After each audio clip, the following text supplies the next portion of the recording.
chaos at the Capitol. Lawmakers counting electoral votes through the night, and now President Trump is issuing a statement admitting defeat for the first time ever.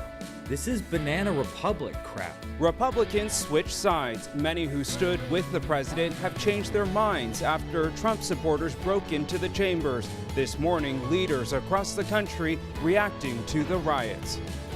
Twitter blocks Trump. After a string of tweets related to the attack on the Capitol, Twitter shut down the president's account and they are threatening to permanently suspend it.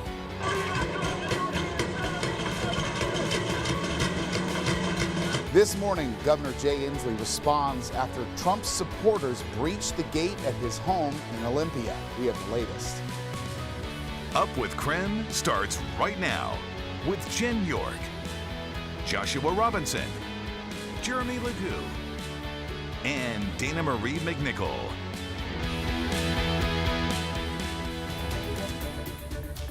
Welcome back to Up with KREM. On your screen now are two very different images. On the left shows what the Capitol looked like the day President Trump was inaugurated, and on the right it shows what it looked like just yesterday when a mob stormed the building exactly 2 weeks from when President-elect Joe Biden will be inaugurated. This morning we're covering what happened at the Capitol and now what comes next. And we're having a live look right now at the nation's capital this morning. A curfew was just lifted a few hours ago, and overnight, Congress affirmed President-elect Joe Biden and Vice President-elect Kamala Harris's Electoral College win. That vote came after a violent mob of Trump supporters stormed the Capitol.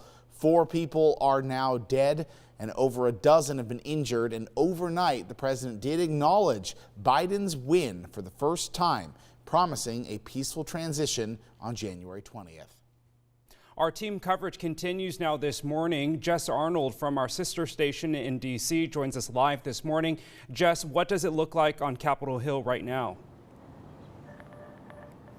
Yeah, well, right now we have a line of different law enforcement agencies basically forming a perimeter around the Capitol. They filed in here right after curfew was lifted around 6 o'clock in the morning. In terms of crowds, though, we haven't really seen too many people coming out here yet. Just a few people with flags, others with hats supporting President Trump. We saw some people setting up some flags over there on the lawn behind that barricade that you can see behind me lining the street, but definitely much quieter than we saw happening yesterday afternoon. Hearing about preparations for that day and if it will look different now.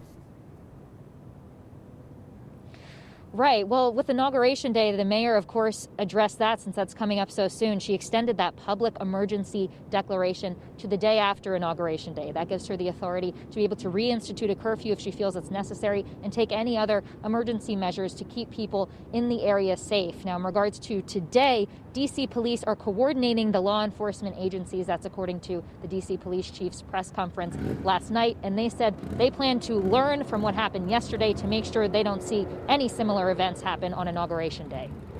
And Jess, we're seeing just really stunning images from inside the Capitol this morning. New pictures just coming in. What are you hearing about what it will take to repair inside the Capitol building? Those reports are still kind of coming in, as you mentioned, those new pictures, because last night, as many of us went to sleep and are waking up, those representatives inside said they were just determined, despite any of the damage, to make sure that they carried on with democracy and certified those election results. So I think right now, this morning, that's what they're doing, taking stock of maybe what was taken and what was damaged. All right, Jess Arnold reporting live from Washington, D.C. Thank you so much for your reporting. Our coverage on the Capitol breach continues this morning. Washington leaders are reacting to the riot, and some lawmakers are calling for Vice President Mike Pence to use the 25th Amendment to replace President Trump. All of that coming up in the next few minutes. But first, we want to check in with meteorologist Jeremy Legoo for a check of your local forecast. Good morning, Jeremy. Well, good morning, Tim, and Good morning, everybody watching back at home. It's still a little bit wet out there. The showers have now wound down, but we are seeing the aftermath of some of that. Few locations we're seeing temperatures drop just a bit, and they are dropping enough that we have some slippery road concerns. That's down near Pullman as you head down through the Palouse. Some of those locations a bit icy this morning, so take it slow. If you're near or around freezing, that water on those roadways could easily freeze as we get some evaporative cooling, radiative cooling early on this morning before the sun comes up. We are seeing those showers work their way on out, and then something interesting happens. We catch a break in the action today. Temperatures rise to up near 40 degrees, and then tomorrow we get our next push of moisture moving in. I think the way this one breaks down really depends on timing here. Early in the morning, it moves down into the Columbia Basin. It's likely we see a little more snow down there, but then as this transitions up towards Spokane, it looks like it arrives in the middle part of the day, and by then it's already warm enough that we start seeing rain instead of snow. We've had our hopes up for snow each and every time. This one's very similar to each and every one of these. If we get a couple of snowflakes, it's likely on the top of South Hill. Downtown, it's likely mostly rain, and then this thing kind of moves out as we head through the day on Friday. Today, temps up near 40 degrees. It's another warm one. Temps trending almost 8 degrees above normal across the entire region, Tim. All right, let's get to more breaking news now. In the last hour, another one of President Trump's administration officials just resigned. According to the Associated Press, the president's former chief of staff, Mick Mulvaney, resigned as special U.S. envoy to Northern Ireland this morning.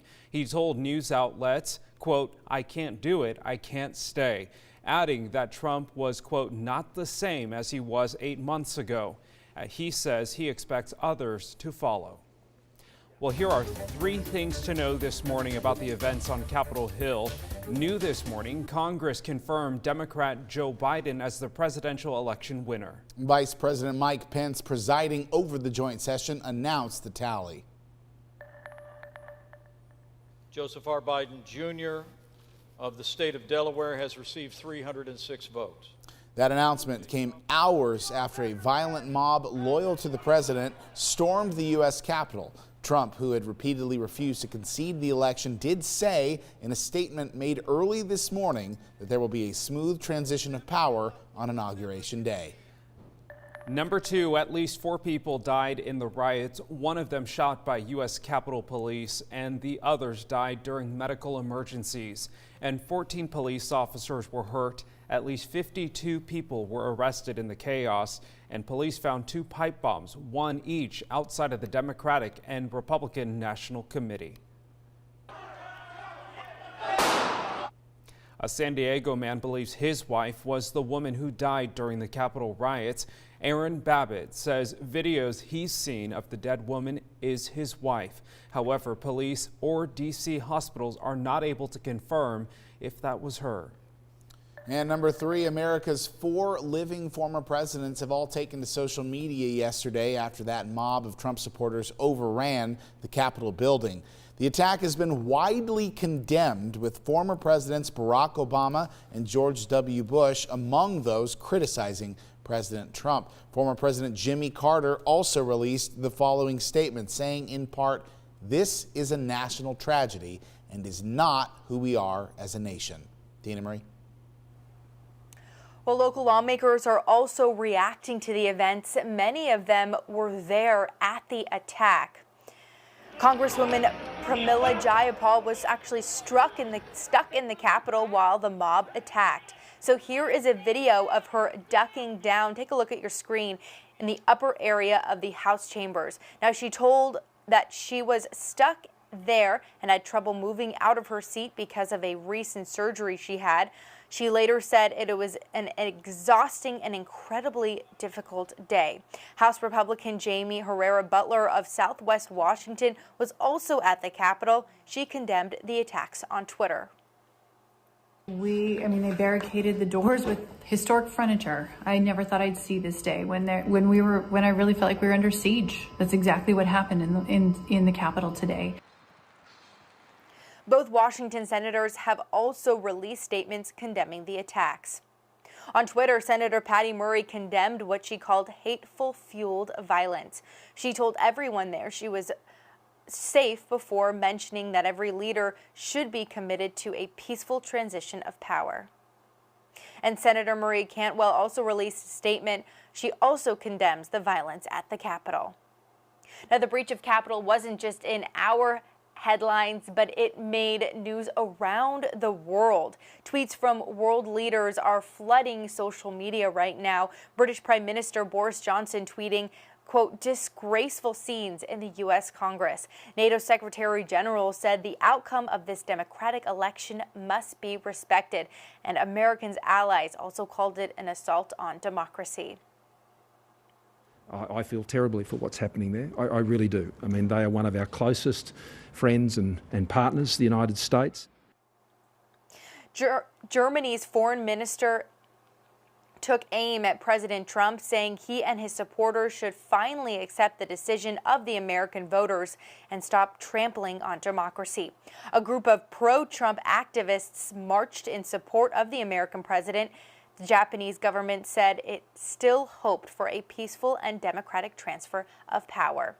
Now, the 25th Amendment is actually trending online this morning, so we're going to take a look at that as people are calling Mike Pence to remove President Trump from office. Now, this amendment states what happens when a president is no longer available to serve and able to serve. But this is the section most people are talking about on social media today. It states that if the vice president and a majority of either principal officers of the executive departments decide the president is unable to perform the duties of his office, the vice president assumes the powers and duties of the acting president. This would make a written declaration from Mike Pence. And Senator Patty Murray called for Mike Pence to invoke the 25th Amendment on Twitter. She said, quote, Congress is continuing the process of certifying the election, but only a day after the chaos and violent extremism in our capital, where some of our worst fears about the harm this president is willing to incite were realized. Now, she continues to say, quote, the most immediate way to ensure the president is prevented from causing further harm in coming days is to invoke the 25th Amendment and remove him from office. Representative Pramila Jayapal also said Donald Trump must be removed immediately. I'm calling on Vice President Pence and the cabinet to put this country first and uphold their constitutional duty to invoke the 25th Amendment. We must hold the man who incited today's dangerous assault on America fully accountable. Jeremy? Well, we are taking a look outside, and it's a bit wet as we kick things off early on this morning. We do dry out today, but our next storm arrives tomorrow. Is it snow? Is it rain? Oh, I'll break it all down for you coming up after the break.